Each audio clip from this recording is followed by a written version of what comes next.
Welcome to The Explainer. I am absolutely thrilled you're joining us today because we are diving into something that impacts literally every single one of us. We're talking about the complex, sometimes frustrating, but incredibly vital dynamics of the patient-provider relationship. We rely on medical professionals for our health, our peace of mind, our futures. But what happens when communication completely breaks down across the exam table? Let's find out. 60%. Just let that stark number sink in for a second.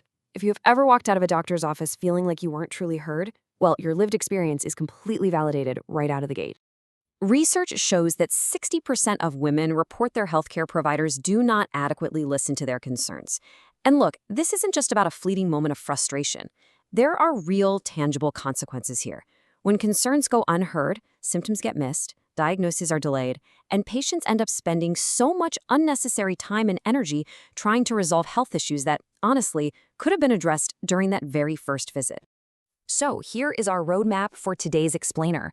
We are going to start by unpacking the communication gap, then we'll explore this amazing new medical philosophy called trauma-informed care.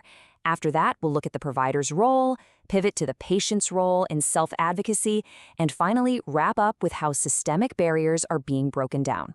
All right, let's jump right into Section 1, the communication gap. Specifically, we're looking at power differentials and unheard concerns. We really have to acknowledge that the traditional medical system often inadvertently works against making a meaningful connection. Doctors are dealing with intense time constraints, right? And there's this huge inherent power differential when you're the one sitting there in a paper gown.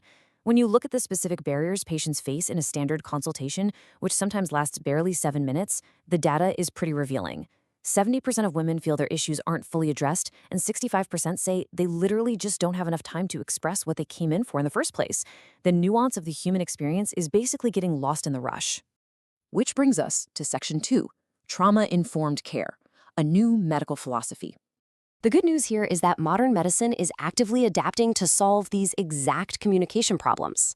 Clinical training is shifting. They're embracing this comprehensive framework that changes how providers interact with you from the second you walk through the door. So, what actually is trauma-informed care? Let's demystify the clinical jargon a bit.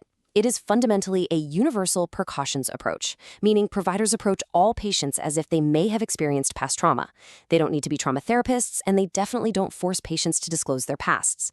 Instead, they just integrate this awareness into every single interaction to avoid re-traumatizing the patient. It's all about ensuring safety, transparency, and empowerment. And this framework builds a really structured roadmap for a successful, collaborative medical encounter. It actually breaks the appointment down into 3 distinct phases: before the exam, during the exam, and after the exam. Now, it's the micro-narratives within this roadmap that are so crucial. Before the exam even starts, a provider should establish a rapport and discuss your goals while you are still fully clothed. During the exam, it's about asking permission for every single step and avoiding triggering words. For instance, a doctor might say, "Move your knees to the side," instead of "relax" or "open wide." And after the exam, the provider actually leaves the room so the patient can get dressed in total private before they come back to discuss findings and create a plan. The golden rule is that the patient must always feel in control. Moving on to Section 3, the provider's role, focusing on inclusive and neutral communication. This part is entirely on the clinician's shoulders. Medical bodies like the American College of Obstetricians and Gynecologists are strongly emphasizing that providers have got to pause, interrupt their own biases, and use cultural humility to close that distance with their patients. You can instantly see how language shifts this dynamic completely. Take a look at a leading, judgmental question like, "You always use condoms, right?" That implies there's a correct answer, which can instantly make patients defensive or prone to hiding the truth. But if we swap that for a neutral, open-ended approach like, "What do you do to protect yourself from STIs?" it completely changes the vibe. It fosters honesty and shows the patient they're in a safe, judgment-free zone. To gather that complete picture, providers rely on what's known as the 8 Ps of sexual history. Let's rapidly break these down so you understand exactly why doctors ask these seemingly intrusive details. They need to know your preferences, the number and type of partners you have, your specific sexual practices, and any pleasure and pain you might experience, which is huge for identifying hidden health issues. They also ask about protection methods, past STIs, pregnancy status or plans, and if there is any partner violence. Your answers to these 8 points literally dictate the crucial screenings and personalized care you receive. All right, let's flip the script for Section 4, the patient's role, and talk about tools for self-advocacy. A medical appointment is absolutely a partnership. As a patient, you have immense power to actively shape the care you get. Here are some highly actionable self-advocacy strategies you can use right now. Spend a few minutes before your appointment writing down your specific concerns. Keep a symptom journal to track patterns. And please, don't ever be afraid to ask for plain language explanations. You are not expected to have a medical degree. Bring a trusted support person with you to take notes. And if you still feel unheard, seek a second opinion. Because here's a wild fact. Research shows that patients who feel heard by their providers have an 80% higher treatment adherence rate. Feeling respected literally makes your medical treatments work better. Sometimes self-advocacy just means fully understanding the questions you're being asked. Take the term sexually active.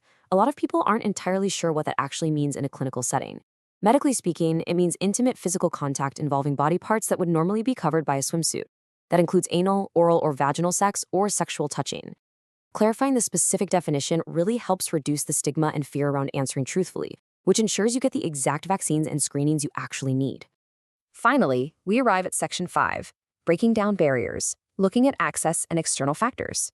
So we've talked a lot about what happens inside the four walls of the exam room, but we also have to look at the external, systemic factors that are helping to close this communication gap and improve patient access across the board. We are seeing major real-world transformations in how direct patient care is administered, and this is driven heavily by changes in legal policies and the super rapid adoption of new technology. The crucial point here is that historical barriers to access are finally falling away. Data from a massive data set mapping over 170 years of state laws shows that as of 2021, minors have the legal capacity to independently consent to STI and HIV testing and treatment in all 50 states, plus Washington, D.C.